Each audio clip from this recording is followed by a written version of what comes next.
Howdy, howdy, howdy, everyone. Happy Wednesday. Uh,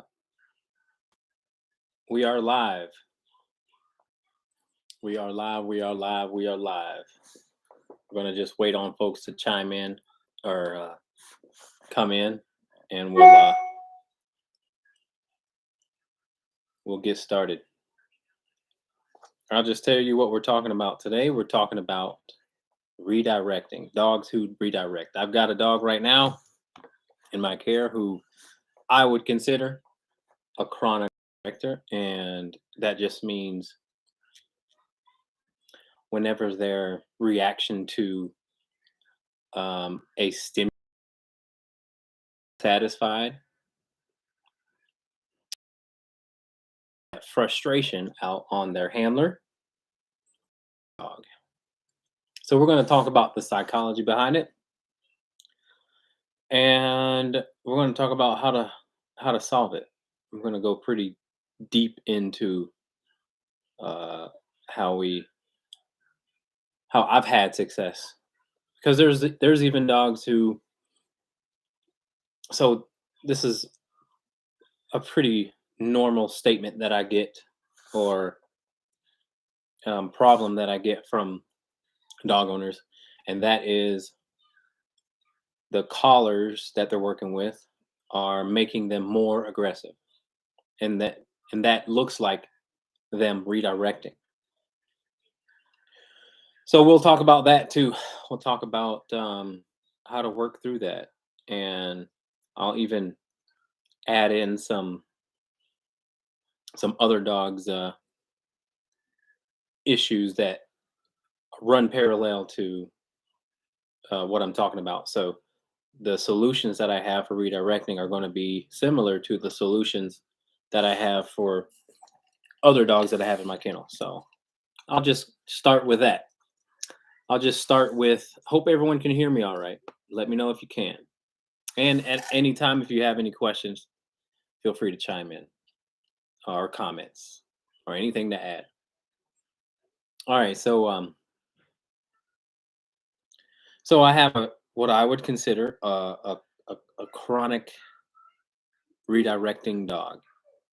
And what I mean by that is dog doesn't care who you are, or what the situation is. Well, it does care about the situation, but it can be something that really, really frustrates him, or it can be something that mildly frustrates the dog.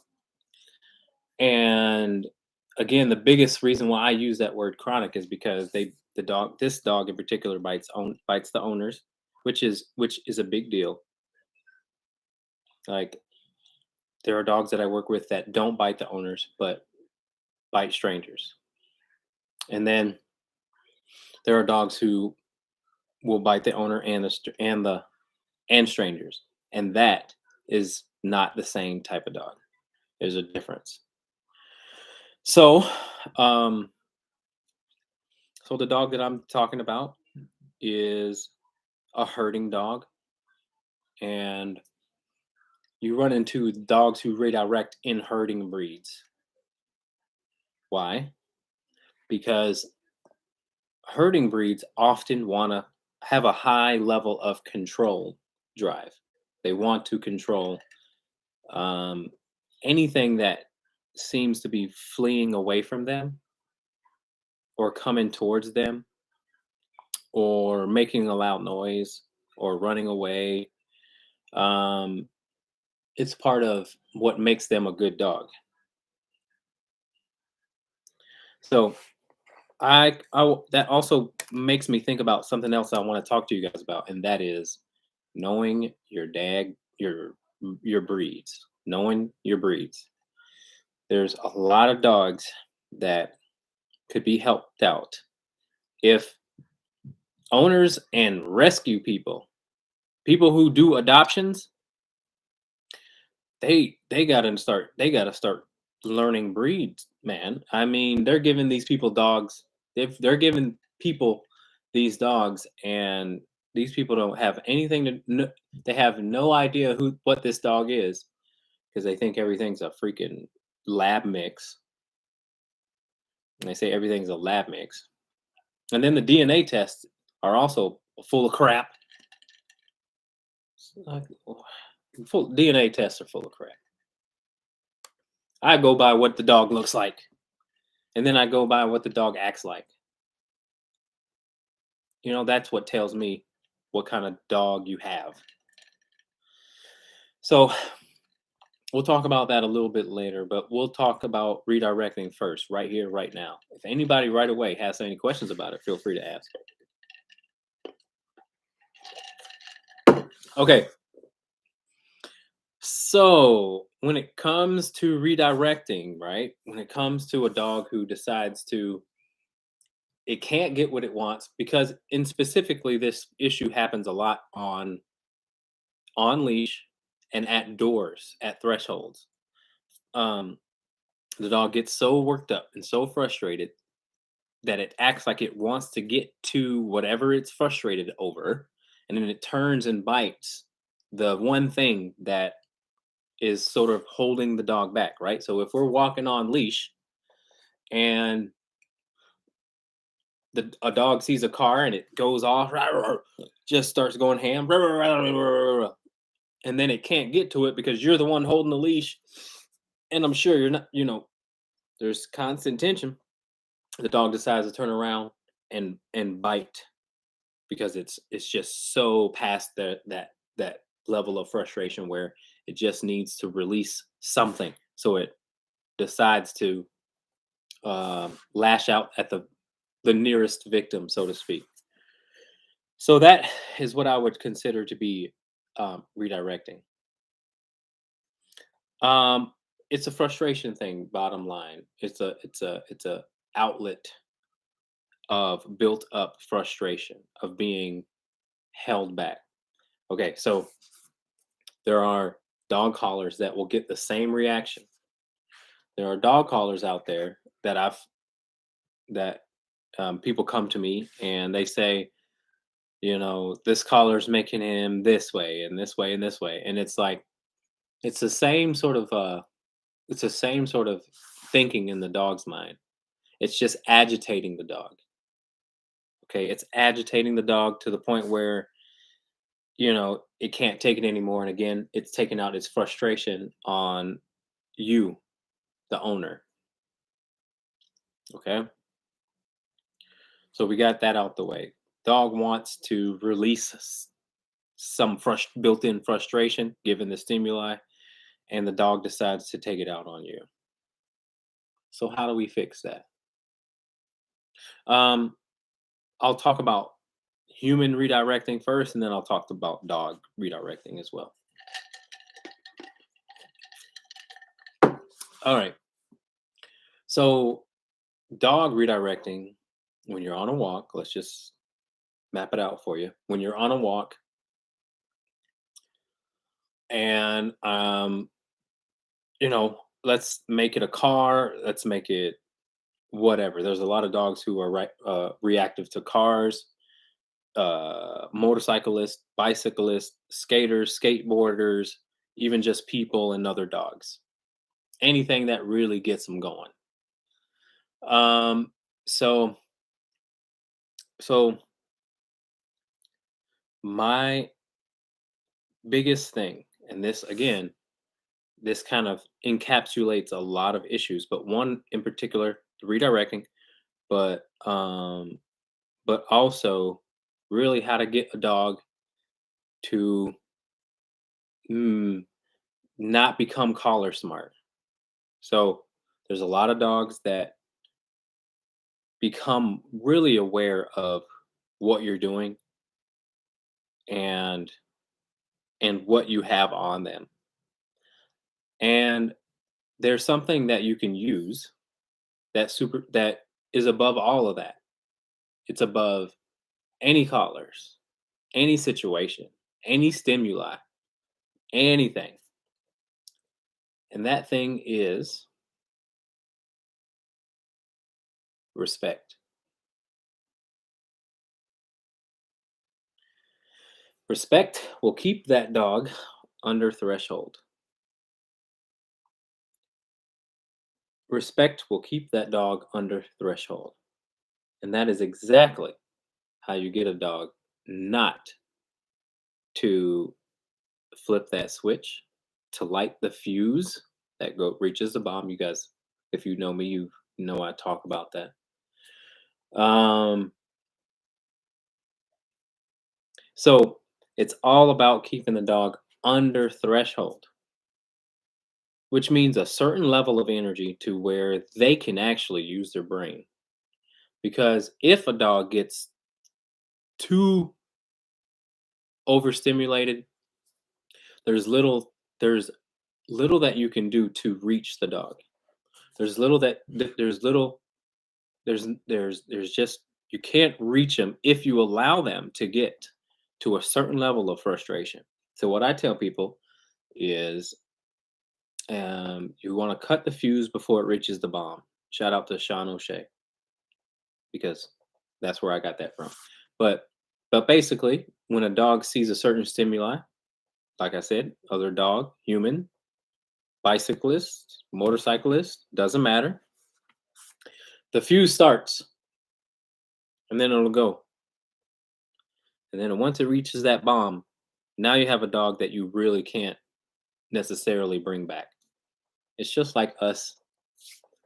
You ever see two people get into an argument and they become adrenalized and it's hard to get to reach them. It's hard to get them to de-escalate at that point. Same thing with dogs. So what you have to do is learn how do we keep that dog under threshold? How do we cut that fuse when it's lit? We can't stop the dog from seeing the stimuli, but how do we get the dog to take us into consideration when we're on a walk, when we're anywhere for that matter? But territorial aggression and leash aggression are the two most common types of aggression. And those are the hardest moments uh, where owners have to reach their dog. I mean, anybody. Um, so again, we really have to learn how to keep that dog under threshold. But let me tell you something. The dog that I'm training, and any dog out there that's redirecting on your owner, on other dogs or on the owner, you ain't gonna fix it in that situation. The problem is at home. And a lot of people aren't gonna want to really hear this, but the respect that your dog has of you at home is going to pour over in all areas. So, thinking about where the dog struggles and then taking that on a day to day basis, you can get a dog to improve in all areas in the environment where he spends the most time.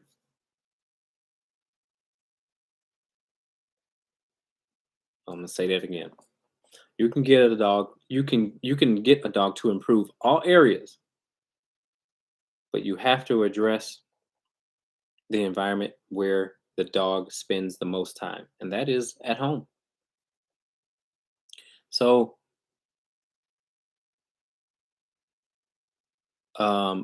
revise the dynamics between you and your dog when it's real easy to just let him do what he wants, or she, because those are the moments where you can start getting the dog to take you seriously when it comes to the big things.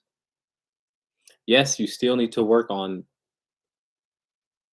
those big issues, but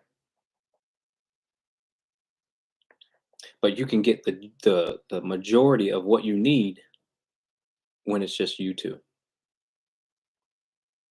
And so you really have to again revise how the dog is listening to you when it really doesn't matter. And what I mean by when it doesn't matter is it doesn't you there's nothing necessarily on an ego level that you lose if your dog doesn't listen to you when it's just you and the dog, or you and your family pretty much.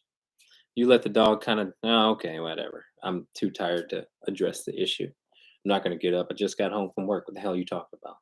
I'm having a beer. I don't care. Do what you want. Somebody else deal with it. Okay. But again, if the majority of the time that you spend with your dog, you kind of have that mindset, ain't no way in hell he's going to listen to you. She's going to listen to you when presented with something that brings out all kinds of crap, insecurity, prey drive, fight drive, play drive, doesn't matter. So at first, you have to deal with how the dog is listening to you on a where it spends the most time with you, because he either takes you seriously or he's used to blowing you off. And again, he's going to blow you off when you really don't want him to. So again, really revise how the relationship between the dog and owners and that when it's at home. Okay. So because that's in general, that's how you're going to reach the dog. When you say something, does your dog pause for a second? Or does he not? Does he just not even care? Because he's not going to care when he sees that dog, human, car, bicycle, whatever it may be. And I found with this dog, same thing to be true. The dog has a lot of stuff to work on just at home. That's going to definitely affect when we see cars and that. That's why I've had success. The dog has not redirected on me after the first day. So after the first day, I mean, it was the first moment. I grabbed the leash.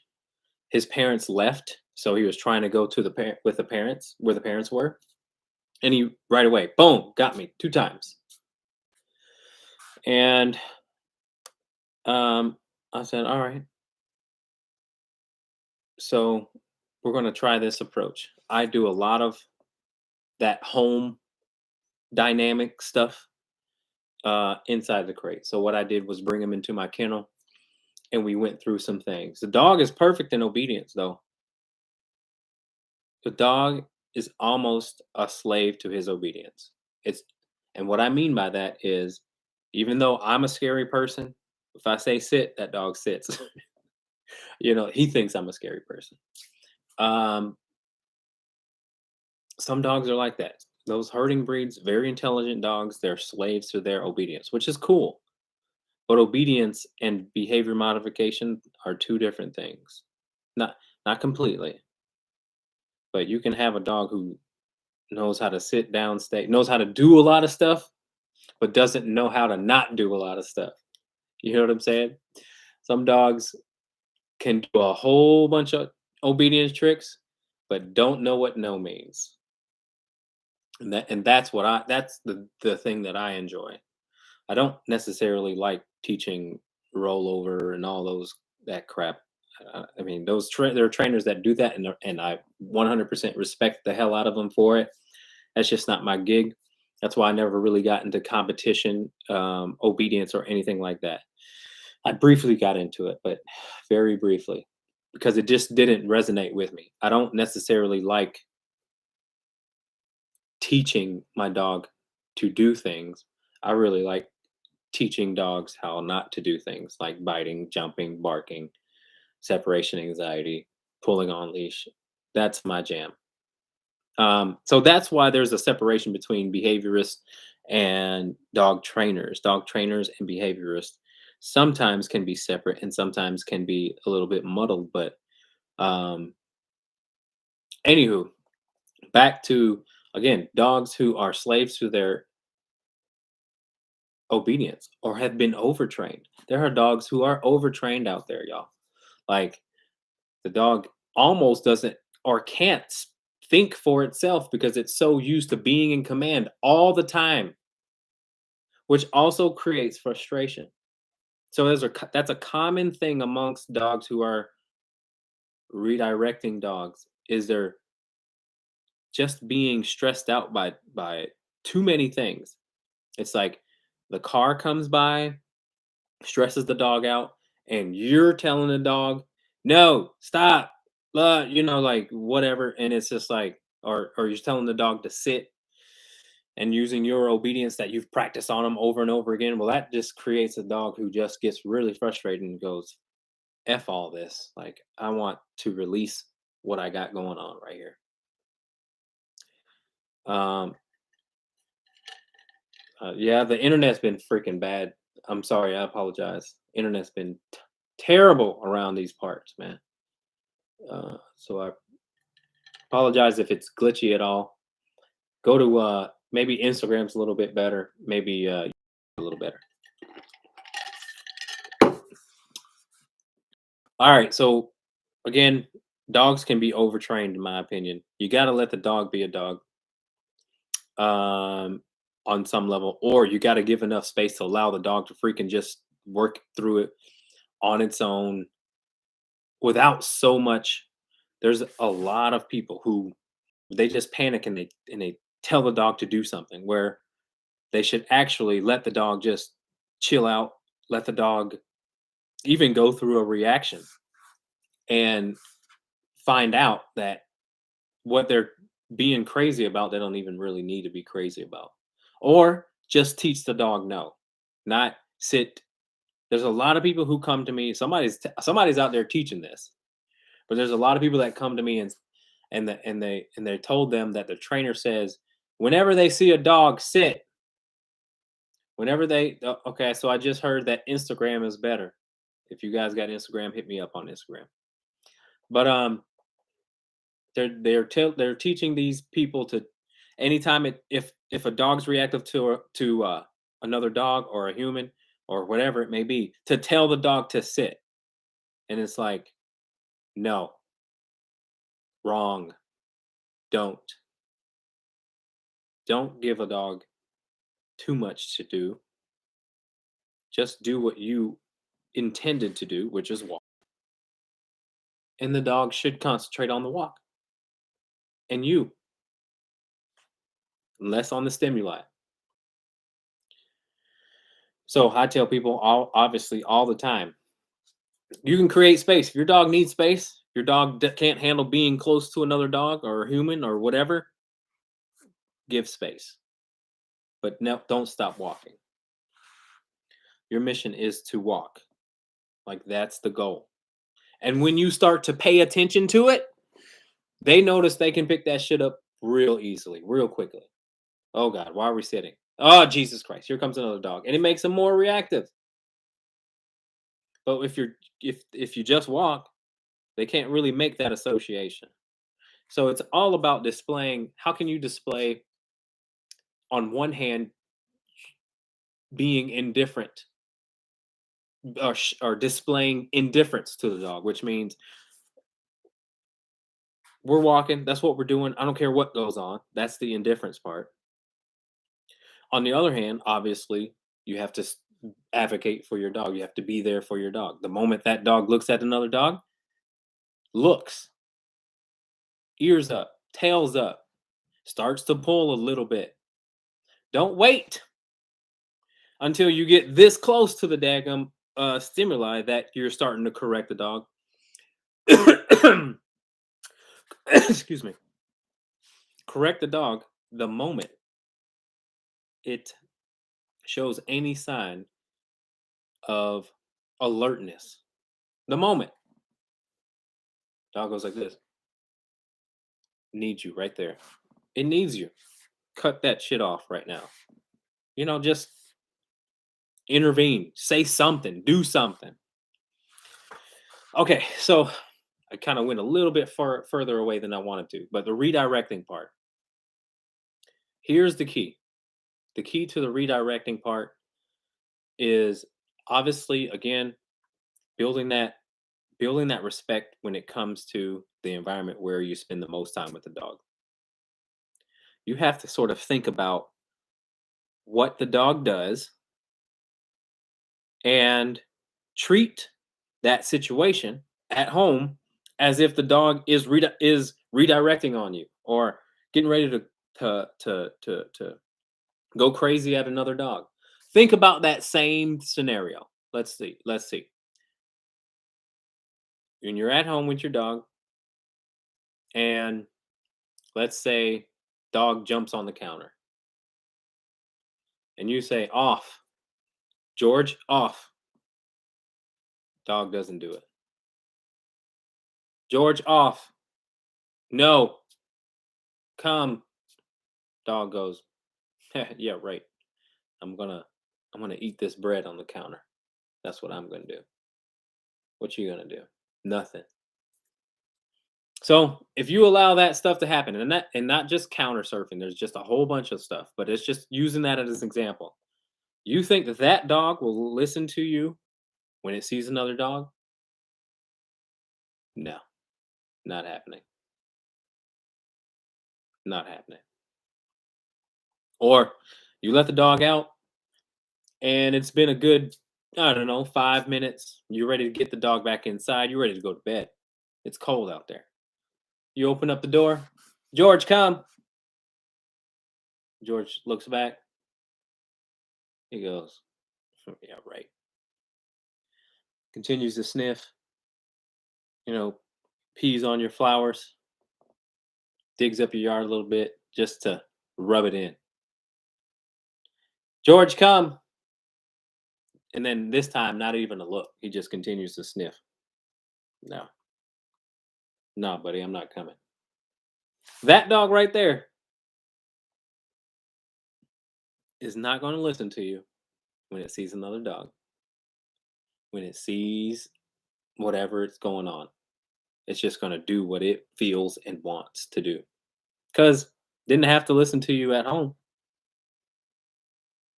So, um, so again, that's the big part of it. So you want to address that. That's the first part. You got to address that.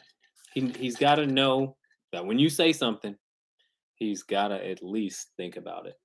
I mean, he's got to at least pause his brain. And you take that as disrespect. If he doesn't, if he blows you off, be prepared to walk over there and grab him and bring him inside. Be prepared if he's on that counter to address that. And then, if you properly address that, it's going to open up a new dialogue for you and your dog. Matters. Well, all of it really matters, but he ain't going to.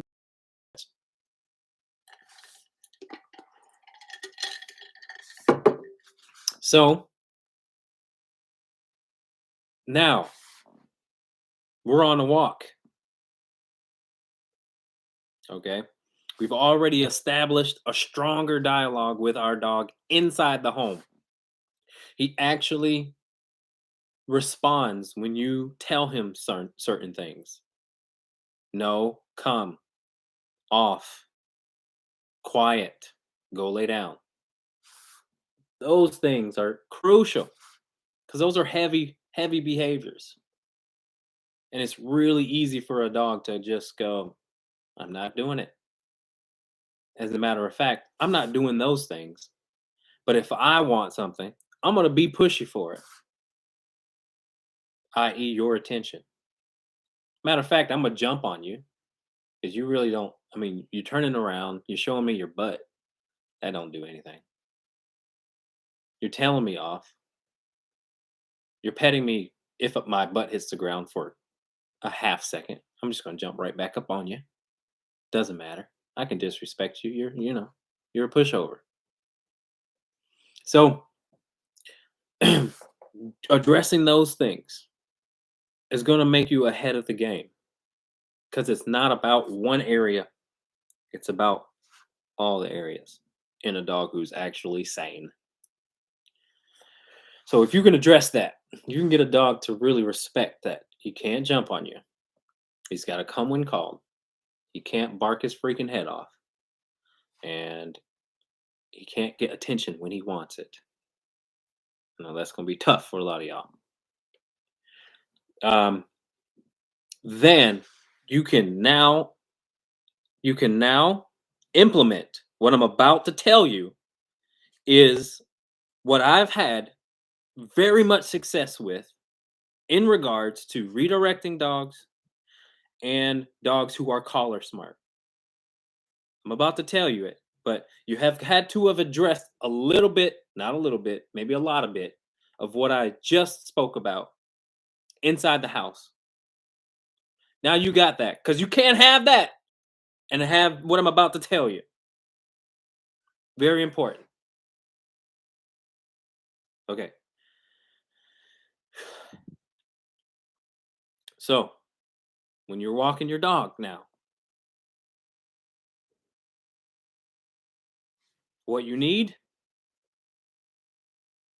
is to figure out the right amount of voice pressure and the right amount of loose leash. And the combination of them two will get a dog to work through any bad association with stimuli, with any collar.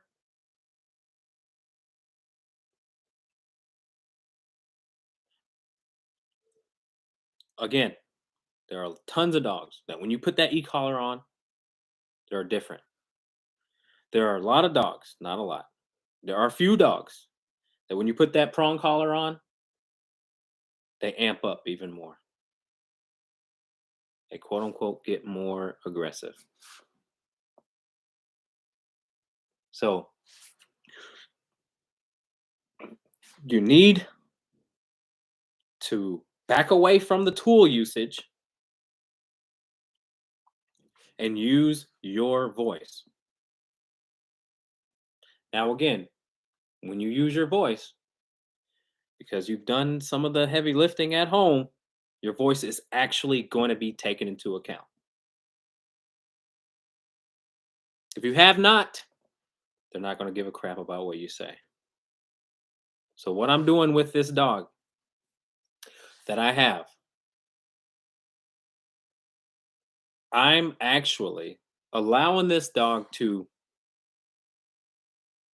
be, I'm using a lot less prong collar pressure, leash pressure, and I'm using a lot more voice, and I'm dabbling in, I'm sprinkling leash pressure.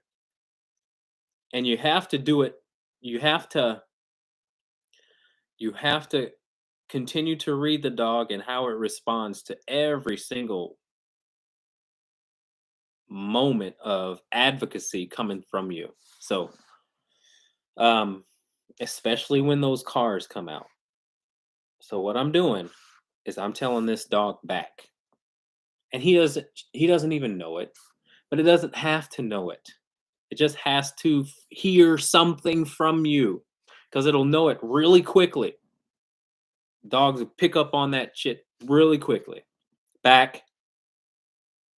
If you can keep a dog loose leash by your side, a dog, especially a dog who redirects, who's reactive, if you can keep them loose leash, there's a 99% chance the dog will not redirect or even react because you're getting this dog to really concentrate on something else and not just the stimuli. You're really getting the dog to concentrate on their job, and that's tough for them. Now, here's the here. I don't want to go off on too many tangents, but I think this is important. When when you are working on that concentration heel, don't just work on it when the dog gets worked up. That'll also build association. It's like reverse conditioning. You're conditioning the dog to only behave during certain stimuli. And that's going to play into that association. Again, you want to create indifference. You got to have that. I don't care what's going on. This is your task. Concentrate. So work on that heel inside the house. Work on that loose leash. I hold the leash with my right hand, not my left hand. Dogs on the left side, hold the leash with your right hand. A big J. Big J within the leash. Back, dog super smart, herding breed, no problem. You know what back means. Back. Um, or give just a little bit of flick of the leash to get the dog back in position. So again, it's all about your voice. Your voice got to mean something, but also how the dog then deals with the pressure that it's used to and not reacting to it. I'll tell you this, dogs have a lot easier time dealing with loose leash versus a leash that has tension. That tension is going to create unwanted tension. So dogs are really less reactive. Even if you have a dog who bites the leash, someone just mentioned that. If you have a dog who's biting the leash, you got to learn how to give space. You got to learn how to give that dog space. And then you got to use your voice. For example, can't just drag a dog. Dog puts on their brakes. You gotta use tension, but you also, more importantly, have to get the dog to know what come, come on, bring your ass, let's go. You gotta have that. So a lot of people come to me when they're first walking their dog or teaching their dog how to walk, and they're going through the turns, and the dog is lagging in the turns, and I say, talk to your dog, talk to your dog, tell him to come on, let's go. This is an opportunity to proof what come on means. Let's go. When you say something, does the dog actually believe you or not? So um lost my train of thought.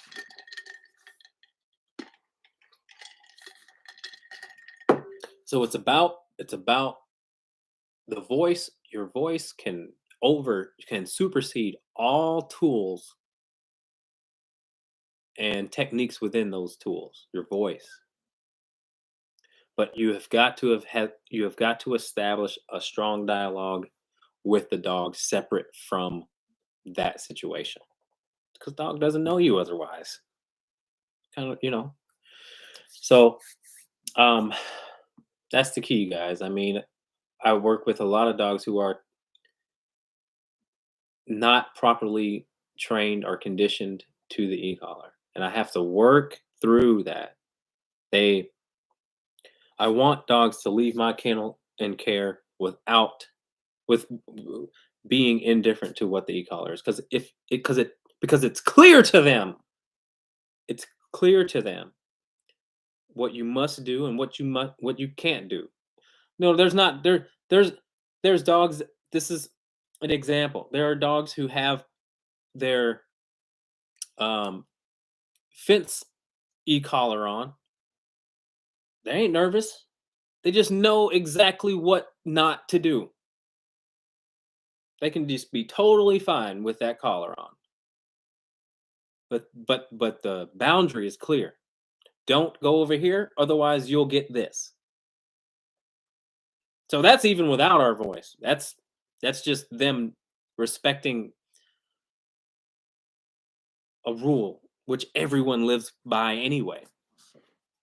So same thing with the e-collar. Same thing with any tool.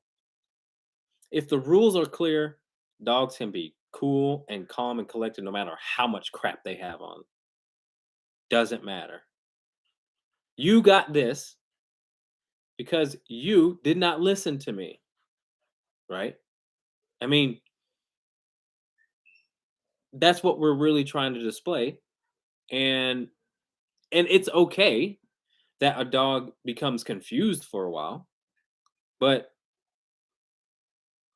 again, what we're teaching the dog is not to do something. Like, we're not teaching, we can proof with the e-collar, but it's not necessarily important that we put the e-collar on and it's just for certain things. Um, so make sure when you have an e-collar that if you're not comfortable with proofing what the dog already knows, because it's not just the e-collar's not there just for no. The e-collar's also there to teach and proof what the dog already knows. So keep that in mind. But it is the voice. I've had Rottweilers. That's another common breed that redirects. And you got to have a conversation with them when you're on that walk, man. You got to say, hey, don't you dare get back, get back. And necessarily no leash correction, because they're so used to that leash correction being there that they're already anticipating it. And that frustration then just makes them go, you know, let me go.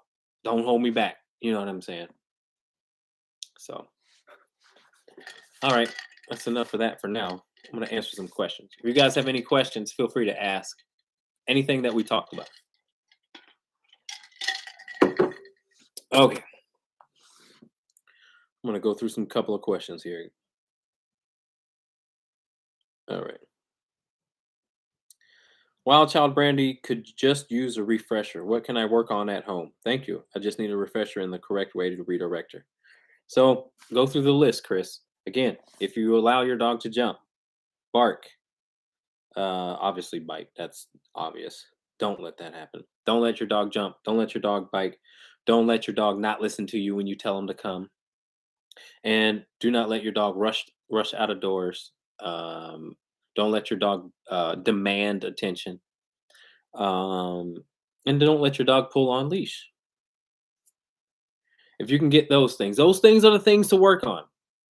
Any sort of aggression can be solved or diminished greatly if we work on those things. Because no dog that's aggressive, all dogs that are aggressive, I should say, have a few of those things on their list. Have to. If they don't, dog needs to be put down. Okay. Let's see. All right. I have a dog, aggressive 90-pound GS, German Shepherd. He barks and lunges when he sees another dog. Any suggestions for an owner that stresses out anxiety while walking their dog? I also have a 50-pound who is amazing and walks like a champ, no anxiety walking him. Yeah, Barb. So if you have a 90-pound dog, you got to be able to get the dog to walk beside you loose leash and listen to you when you walk.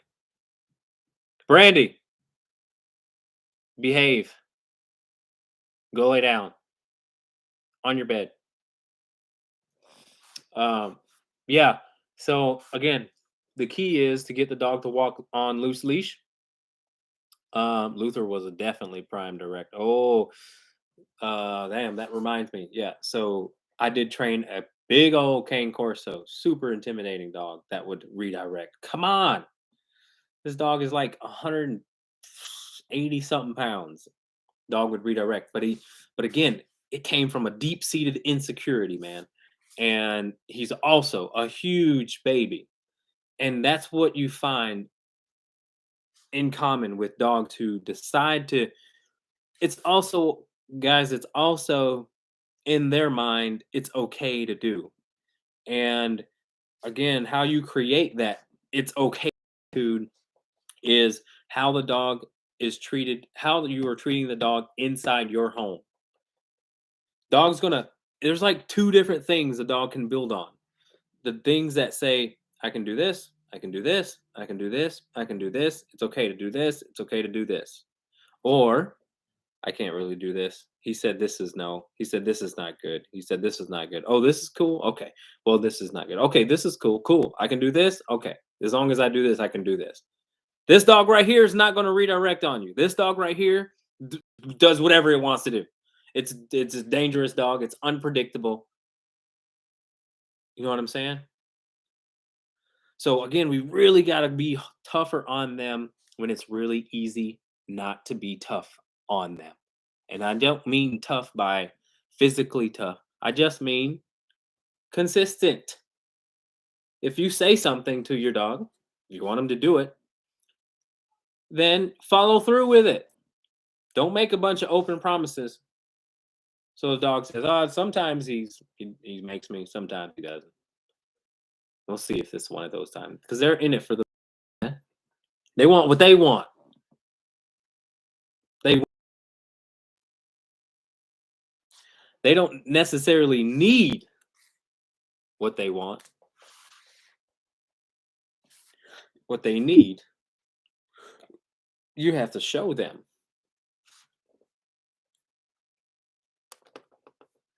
All right. So I hope that helped, Barb. Practice inside.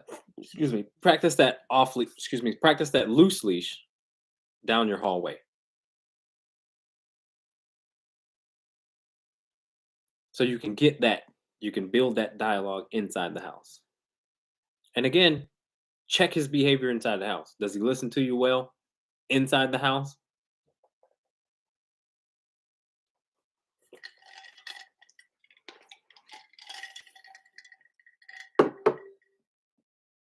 How can you get your dog not to pull on leash?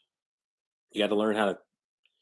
There's techniques that you can learn. There's plenty of videos on how to do it on YouTube.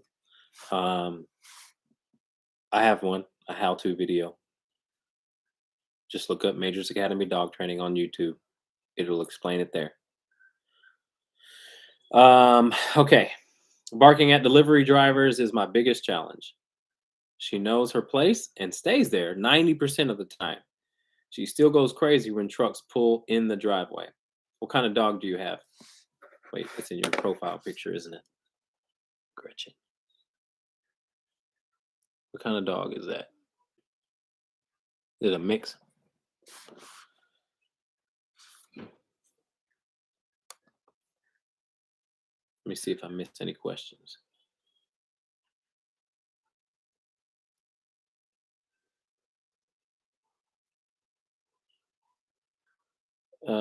Let's see. What about the dog that dog? What about dogs that bite the leash? I assume it's the same thing. It is. It's frustration and the lack of your ability to maintain or obtain loose leash. Dogs don't have a problem with loose leash. Some dogs have a big problem with tension on that leash. It's restraining and they want to break free from it. And so it's real important that when you're using that technique is to you pop and release so that that tension is there. And then your voice on top of that is going to make things clear for the dog. Lab mix. Doesn't act like a lab. Um,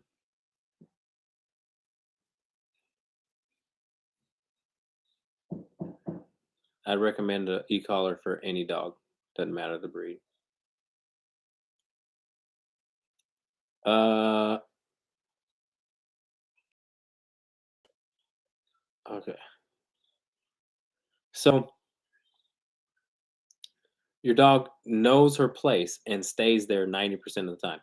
So what I would do is if the dog doesn't listen to you in any area, then you're going to have to add a tool like a leash, an e-collar, or a leash and a prong collar. Because again, what if you're struggling with the dog 90% of the time, if that 90% of the time means that the truck is not there, then that's not necessarily knowing it well. Knowing what to do when there is anything that goes on is the key. So the key is for you then, Gretchen, is to be tougher on the dog when there's nothing going on. More place time just in general, so that you can help really proof that command. And then when a truck goes by, you'll have a lot more to work off of because you worked on it and you were tougher on it when, again, when it's easy to not be tough, when it's easy to be lackadaisical about what you want from your dog.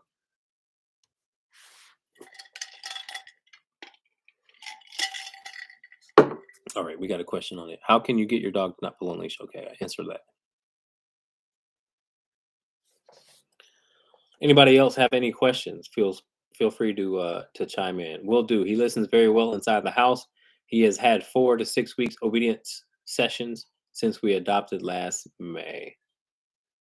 Okay. Yeah.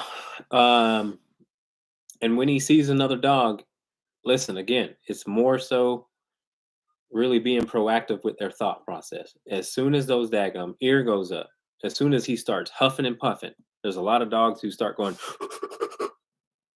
or as soon as that hair stands up, as soon as those whatever, you got to be there and you got to be tough enough to get the dog to actually receive information.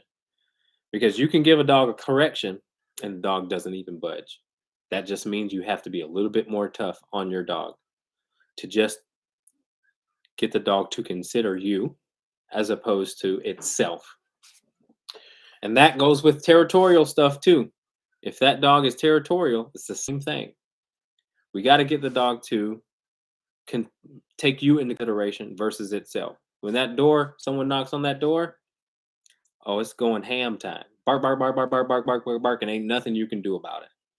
But should. We all want guard dogs, but we also want our dogs to be able to differentiate between friend and foe. The same way you don't want your dog barking at a robber, the same way the dog would uh, do to your grandmother or your parents or something like that. You got to be able to get the dog to say, hey, this person's cool. Chill out. Otherwise, you got a liability of a dog. You got a dog who just says, I don't care who you are. You ain't coming in my house. Dog then claimed your house. He don't pay bills, but it's his house. Because he gets to dictate what goes on, not you. That's a liability. And you can get your dog killed, someone else really hurt, and it's a bad situation all in all. It happens all the time. You can get someone's child really hurt. So it's really important, again, guys, to give your dog something to do inside the house.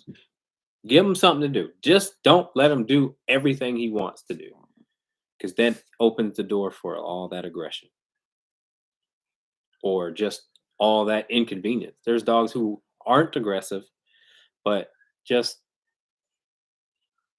jump all the time, bark all the time. And people don't want to even come over to your house. They're like, oh, this dude's got a terrible dog. He don't even tell him what to do.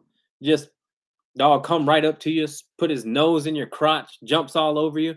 Man, I got these new clothes on. I don't want to deal with that big hairy dog coming over here and just being obnoxious. That ain't the dog's fault though. That's the owner's fault.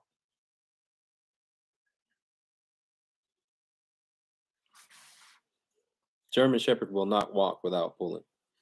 Yeah, you're gonna need. You may need. Make sure you have the right equipment. I'd start maybe with a prong collar and figure out how to use that correctly, and then again figuring out how to use the technique.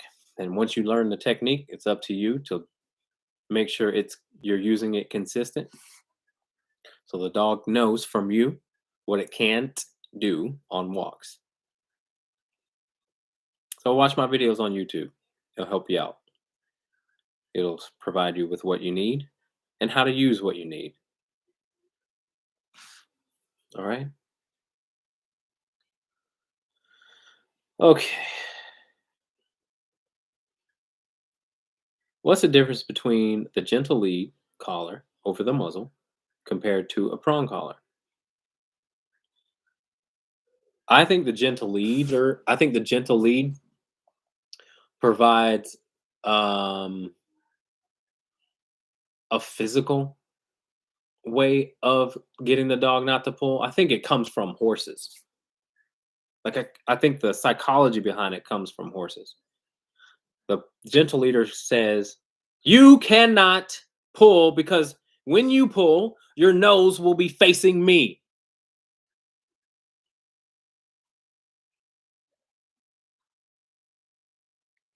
Um, that's what I think the gentle leader does, more so than teach the dog to actually listen to you. With a prong collar, you can actually get the dog to think a lot more, as opposed to, so the gentle leader is more so like a harness, like one of those no pull harnesses, in the same sense where you're just manipulating the body. You're not you're not tapping into their brain.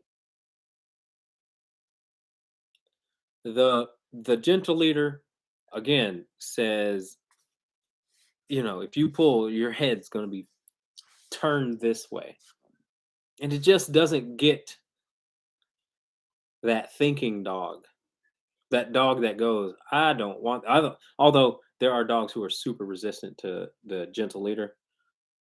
Um you get a little bit more of a thinking dog with a prong collar, man. So,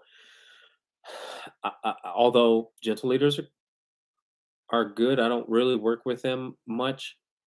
Um, I think the prong collar does a little bit better of a job on how to tackle getting the dog to use its brain to figure out what you want from the dog. And what is that? It's to not think it's okay to pull. Not, you can't pull because I'm turning your head a different way or I'm manipulating your chest with a leash. That's not teaching. That's just manipulation.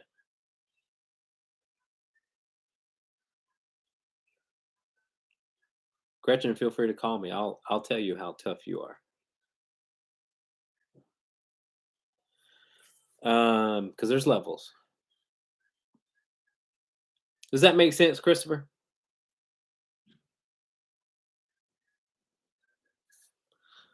Are you putting a gentle lead on a bulldog?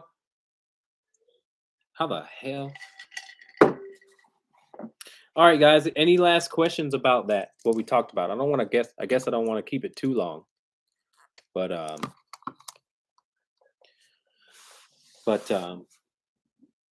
redirecting, man. It's tough. Nobody wants to walk their dang gum dog if they think it's gonna bite them. That's crazy. That's stressful. Hell, I had to break out the scratch pants, and those are just pants that if your dog bites me in the leg, I ain't gonna feel it. It's gonna be a tickle. It might make me laugh.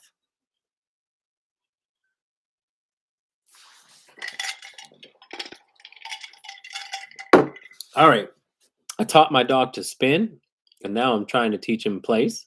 But he will sit, spin, and lay down. He won't go to place until I point to it. Any tips on how to get him to place without pointing? Yeah, point for the next 10 times and then use your voice and point, and then you wean off of it. So pointing is a layer, and who cares about pointing? Why not point? Why not just point every time? That doesn't take much effort from you. But I mean, if you really want to be technical about it, point for the next 10 times and then try that on the 11th time, don't point and use the same tone. Place, place, place, place.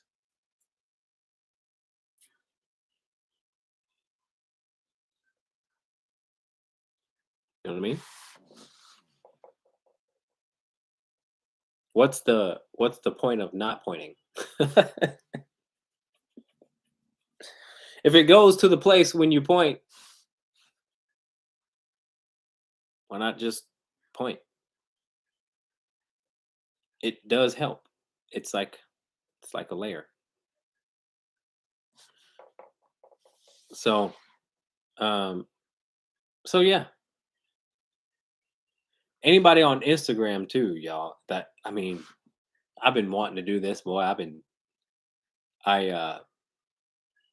got in a little bit of an argument with a positive force free trainer. I'll just say this and then I'll get going. But um, I invite any force free trainer because there's been a lot of bad videos that have been circulating about balance trainers that use tools and stuff like that. I invite any trainer, if you guys know any of them out there, let's have a debate, man. Or let's just, I mean, we can keep it civil. We can have a conversation. I would really like a debate, but people are scared of that word. So it's like, let's have a debate. I might learn something. You might learn something. Either way, I think somebody's going to take away something from it. So if it's about dogs, then let's not let ego get in between it. I think it'd be a great situation for people to see, people to hear, people to experience. All right. He said, Christopher says, no, it's for a doodle. We have a French doodle. A Frenchy doodle. Frenchy doodle?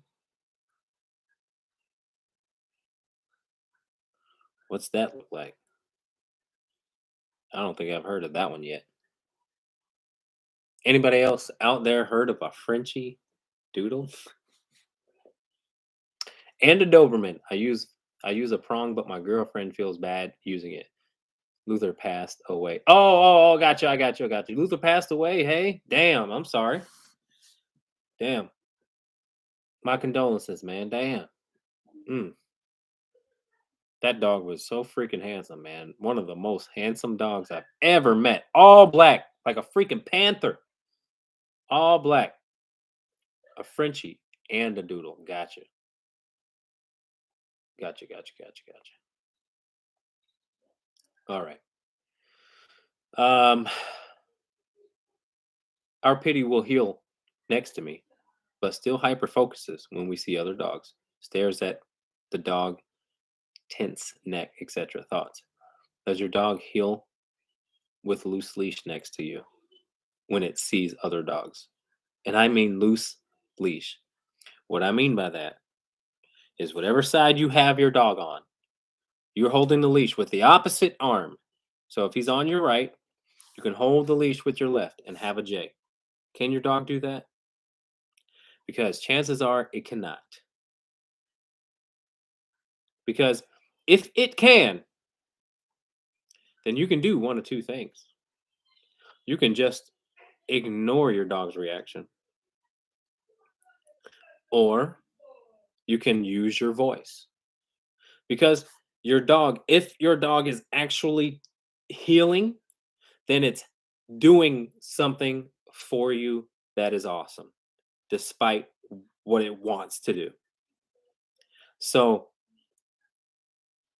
if it's truly healing, and what I mean by healing, again, is when you can have the dog have a nice J in that leash and the collar still stay parallel to your hip. If your dog can do that, which I don't think it can, but maybe it can in rare instances, maybe. I don't know. I'll never say anything is absolute in dog training, but chances are it's not doing that. But if it is, hell, then just give the dog time. The dog will figure it out. That's like a lot of people say, dog's on place, but it still barks. Well, that's okay. If it's barking and it's on place, it's still choosing to honor what you want from the dog. It's okay then. Because you can either, again, tell a dog quiet, or you can kind of just let him figure it out. But if it's holding its place, which is really hard to do, then the dog is working for you. So let me know, Angela, what's it doing? Is it truly healing? Or is there tension on that leash? Because again, 99% of the time, dogs only react if with tension on that leash. If there's no tension on that leash, dogs ain't reacting. He can, but not consistently.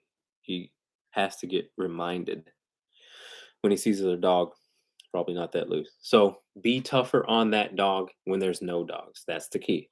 Get a perfect loose leash heel, like I described, without dogs around. Then when you get to having that dog, when you get to having dogs around you, first and foremost, you don't change. Because if you creep up that leash, if you ball that leash up, it's over. You have to stay the same picture that you have when there's no dogs versus when there are dogs. It's going to leave a big impression on him. So practice perfect healing without dogs. That gives you a really big chance to get him to listen when there is dogs. All right. So that's what I mean by being tougher on them. Hope that makes sense. All right, guys, we're going to end it here.